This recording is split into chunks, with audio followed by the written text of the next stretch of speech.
This is the Gunslinger guide with rotation and gear requirements or ideal markings. So I'm going to go over Sharpshooter first, and the second part, second attachment video, I'm going to go over Hybrid. These are the two most popular specs, and they are the ones that can put about equal damage out. So on average, most people are going to be hitting 28, 2900 average through DPS when in 72s and such. These are definitely not the only specs you can do. There are a few hybrids of Sharpshooter and a couple others that are actually top mark for all DPS in Solitaire at the moment. And if anyone's interested in those kind of videos, I can definitely link them. I'm just not familiar with them personally, so I haven't been using them. I'm spec'd in 36.5.5. The key bits here, just to realize that I've taken out Diversion and Sharpshooter because in any operation or endgame material, any boss is not being able to be used, Diversion not be able to use against them, so I find no use in putting the point there. Better to find a better home for it. So key points here to make sure you guys are putting your 5 in Saboteur and your 5 in Dirty Fighting. These are non-negotiable points. These have to go into it no matter what spec you're in.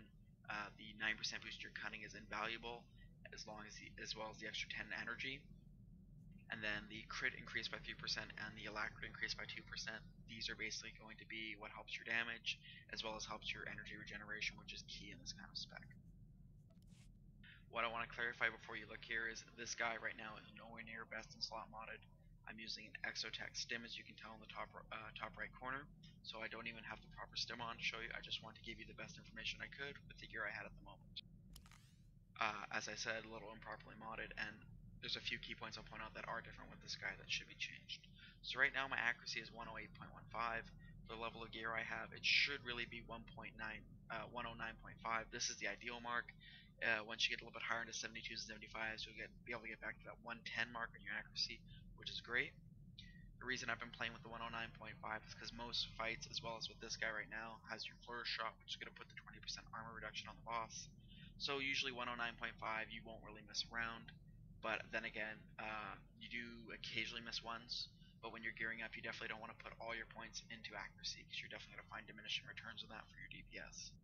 So again, hit your tech accuracy about 109.5 when you're in 72s. That's an ideal mark if you can get it. But play around with that a bit more, depending on your playstyle. Your crit you're going to want to hit about 75%, and again, most of this you're going to want to be getting from your cunning. I know if you're in full 72s and augmented, your cunning will be about 3400, and you get about 14% off that, from what I've been told. And then whatever you don't have an accuracy right now should be putting your crit multiplier or surge. So this is going to be around 70%, maybe a little bit higher.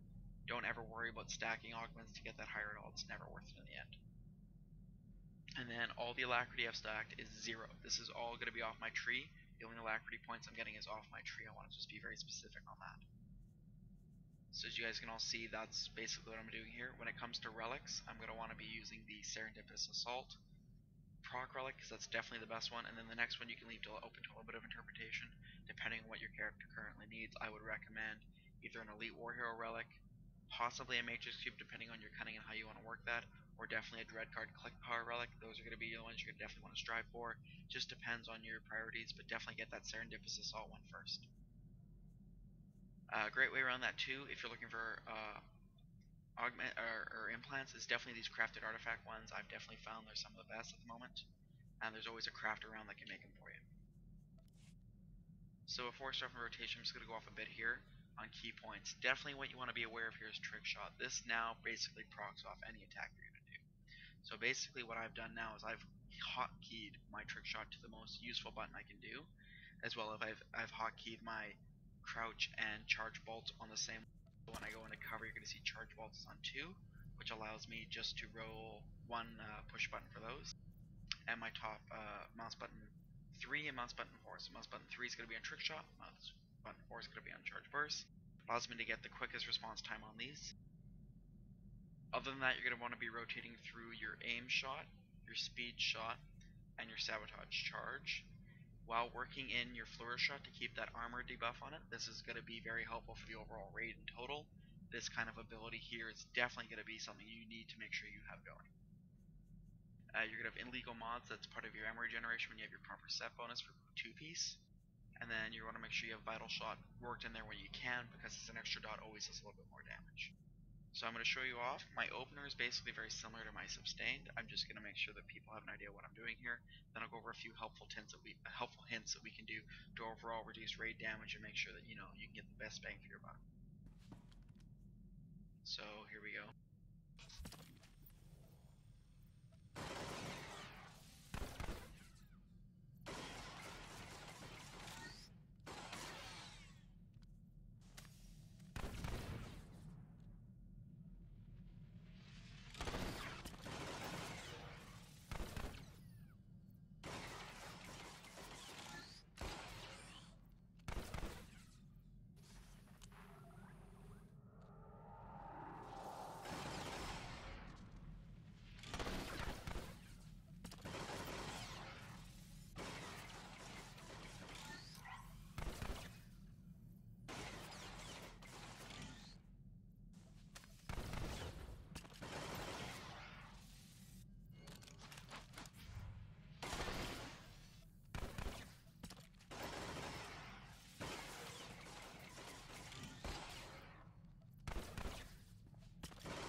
So I'm just going to stop there. As you guys seem to see, it's a little chaotic for me.